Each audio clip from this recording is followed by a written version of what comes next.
মানে এই পর্যন্ত না আমরা এই যে জঙ্গল দেখতে পাচ্ছেন, এই জঙ্গল পেরিয়ে ক্রস করে আমরা আম্বিকা ক্যাপ তারপর বিভাশঙ্কর ক্যাপ এই ক্যাবের দিকে যাত্রা করছি। আর একটা হচ্ছে বুথ ক্যাপ। এই যে জঙ্গল, এই জঙ্গল উঁচু পাহাড়ে উঠছি আর হাঁপিয়ে যাচ্ছি। হ্যাঁ, এই যে তবে বর্ষাকালে আসলে অনেক সুন্দর হইতো, চারিদিকে ফুল ফুটতো, সবুজে ছেয়ে যেত, অনেক সুন্দর হতো আর কি। তো আপনারা যদি আসতে চান আপনারা আসতে পারবেন আগস্ট সেপ্টেম্বর দিকে, তখন বর্ষা মৌসুম থাকে, অনেক ভিজিটর থাকে তখন। এইখানে এই যে আমরা যাচ্ছি এই পাহাড় জঙ্গল পার হয়ে এই ক্যাবে।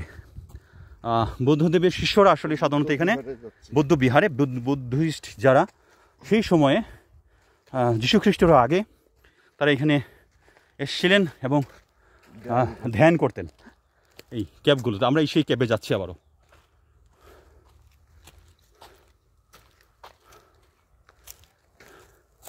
আমরা তিনজন। হ্যাঁ।